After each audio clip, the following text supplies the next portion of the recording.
ce soir, c'est le Tou B'Av, c'est le 15 Av, et donc c'est un jour de Simcha, et c'est pour cela qu'on ne fait pas les Tahanonim toute la journée du demain, c'est-à-dire à Shacharit, et à Mincha de toute façon c'est à Shabbat, mais même à partir d'aujourd'hui, donc à partir de Mincha on ne fera pas Tahanonim puisque c'est Erev Chag. Alors qu'est-ce que c'est Tou B'Av? Alors la Gemara dans Masechet Bava Batra Daf Ouf Chafal Hamudal, elle ramène une Mishnah qu'elle a déjà ramenée dans Ta'anit, où Ben Shimon ben Gamliel dit la chose suivante: Lo heu yamim tovim l'Israël, ki yom al-Kippurim, pour Hamisha Asar B'Av. Rashbek il est en train de dire il n'y a pas un Yom Tov comme Yom Kippour et le 15 Av. Tout de suite la Gemara pose la question et dit Bishtama, je comprends Yom al-Kippurim, si Yom Slicha V'Chapara, le jour où Akadosh Baruch Hu nous enlève toutes nos fautes. En Simcha Kimo Mechelet Avonot. Il y a eu aussi les deuxièmes tables, donc Shnei Luchot, les deuxièmes sont aussi donnés du Yom Kippurim, donc je comprends. Par contre, le 15 Av, qu'est-ce qui s'est passé? Là-bas, la Gemara donne plusieurs avis. Qu'est-ce qui s'est passé ce jour-là? Tous les avis sont justes. Simplement, Mora Marhada ou Mora Marhada il a plégui. Chacun il dit une chose qui est arrivée, ou bien chacun il est en train de dire c'est quoi la raison principale pourquoi il a été fixé ce jour du 15 Av pour un jour de joie. Nous, on va essayer de développer un des avis, donc il est l'avis de Rav Menaché. Rav Menaché, il dit, tu sais qu'est-ce qui s'est passé? Ce jour-là, il s'appelle Yom Tavar Magal. Tavar Magal en français, ça veut dire c'est le jour où on casse le Magal. Magal, c'est le fossile. C'est comme si tu dis le couteau avec lequel on coupe le blé. Donc c'est le jour où on cassait ce couteau-là. Et donc c'est pour cela que c'était un jour de joie. C'est pas très clair. Tu casses un couteau, c'est un jour de joie. Alors il y a deux explications dans cette Gemara. Là, le Rov Amfashim, donc par exemple le Rashbam, il dit parce qu'en vérité, il y a une miswa chaque jour, lorsqu'il y avait le Mishkan, le Bedemirdash, bien que le Esh, le feu, est descendu dans le Mizbeach Min Hashamayim, il y a une miswa dans la Torah que chaque matin, le Kohen, il doit ramener 2 morceaux de bois. Il doit alimenter ce feu-là avec 2 morceaux de bois pour cacher le nez, etc. Et pour avoir du bois caché, il faut que ce soit un bois qui est complètement sec. Il n'y a vraiment pas de l'air contraire, il n'y a pas du tout d'humidité dedans. Et c'est quand cette période-là où le bois il est bien sec pour qu'on puisse le couper à ce moment-là, c'est à partir de Nissan, du début du mois Nissan, jusqu'au 15 Av. Pourquoi? Parce qu'à partir du 15 Av, la Gemara dit Dash Koahama. Le soleil il commence un petit peu à s'affaiblir et donc le bois il n'est pas vraiment comme il faut pour justement le Mizbeach. Donc le jour du 15 Av, on a arrêté de couper, ça y est, on a fini cette mission-là. Et comme on a terminé une mission, c'est pour cela que c'était un jour de fête. On développera dans quelques secondes qu'est-ce que ça veut dire finir une chose pour que ce soit une fête. Je donne d'abord la deuxième explication qui est de Rabbeinu Gershom et Oragola. Lui, il explique la Gemara autrement. Lui, il dit parce qu'en vérité, le fait que chaque jour on était obligé d'aller couper du bois, etc. Donc automatiquement ça faisait Bitul Torah. Ça nous obligeait à diminuer le temps pour étudier la Torah. Ok, on sert Bamiswa Patol Meniswa, mais sauf le Talmud Torah Kenet Kulam. Ils voulaient étudier, ils préfèrent, ils veulent à tout prix reprendre leur étude. Donc étant donné que ce jour-là on a arrêté de couper, donc c'était vraiment un jour de joie parce qu'on pouvait enfin recommencer à étudier la Torah. Et sur ça la Gemara dit une phrase très forte, elle dit à partir de tout les nuits elles commencent à s'allonger. Donc on dit Man de Mosif. Mosifino, Mandela Mosif, Yassif. J'expliquerai que la première partie de la phrase. Celui qui ajoute, donc justement, il augmente le limoud de la Torah. Donc à partir, puisque maintenant les nuits sont plus longues, la nuit c'est un zman, on peut étudier, c'est pas comme dans la journée où on a à faire. Alors Mosifino, Akadosh Baruch Hu lui allonge la vie.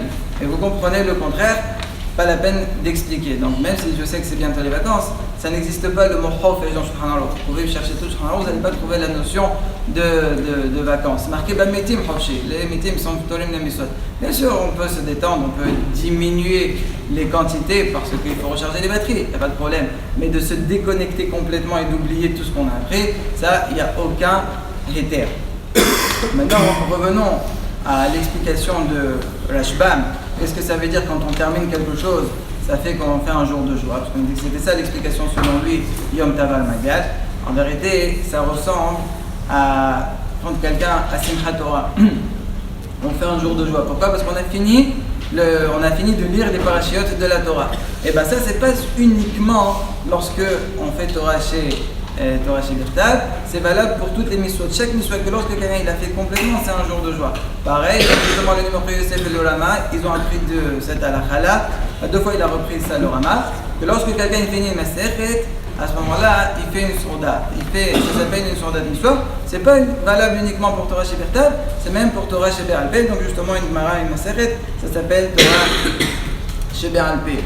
Et de là, Abaye, justement, il le dit clairement dans Maseret Shabbat, Daf Profutret, et il dit Titeli Davidna Yomatava, les Sobam à la banane, le jour où il est Mashlim, une Maseret. Ça veut dire, lorsque Abaye voyait un Talmid Chacham qui a fini une Maseret, il lui fournissait la sorda. C'était à sa charge, il lui faisait une grande sorda. Pourquoi? Parce que finir une Maseret, ça s'appelle une sorda de Miswa. C'est vrai qu'il y a un Chacham qui s'appelle Pléasadé, que lui, il précise quelque chose qui va peut-être nous bloquer un petit peu. Il dit quand est-ce que ça s'appelle une sorda de Miswa à 100% quand quelqu'un fait une sur Maseret? C'est lorsque vraiment il étudie la Maseret à 100% les Shem Shamayim.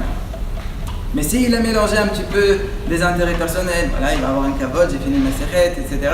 À ce moment-là, ça n'a plus le digne de Sordat Miswa.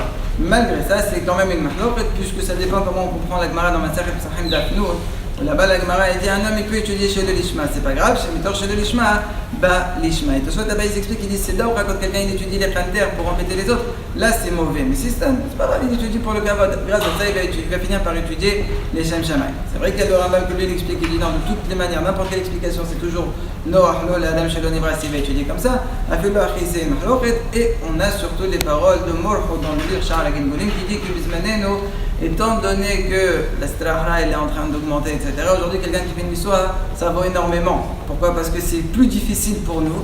Et quand malgré tout on bat notre Yesara et on le fait quand même, donc c'est une grande hachevot, donc c'est pour cela que les maasé, ça s'appelle quand même une sondat miswa. Une autre barrière que les halonim ils ont dit, on dit quand tu fais une maseret, c'est lorsque vraiment tu l'as compris à 100%, tu l'as fait de période. Mais quand quelqu'un fait une maseret, souvent c'est plus haute. Donc il a compris chitri, il a compris à peu près. Est-ce que ça aussi ça s'appelle sondat miswa? Ça aussi c'est vrai, il y en a qui disent que non, ça ne s'appelle pas sondat miswa. Malgré ça, les robes à post et des sommaires sont arrachés dans Maseret Shabbat à Profutet, là-bas, quand Rabbi il a dit Mandi Mashlim, c'est quoi le mot Mashlim? Rachid avait dit Mandi Garas. C'est-à-dire quelqu'un qui a lu, bien sûr, le chat c'est pas ce à me dire, comme le Zohar. Pour le Zohar, ça fonctionne, parce que vraiment c'est difficile. Mais pour la Gemara, il faut au moins comprendre, même chez Christ, ça s'appelle quand même une sondat miswa. Donc la naframina, il est que lorsque quelqu'un il finit une maseret, non seulement que si jamais juste après on fait minha, on fera pas tahanun, puisque ça s'appellera comme un jour de joie. Pareil, il y a une deuxième naframina concernant le Birkat Amazon. Quand on fait Birkat Amazon, vous voyez que des fois à la fin on dit Magdil, des fois on dit Migdol. C'est quoi la différence? Magdil c'est un pasteur dans Tehillim.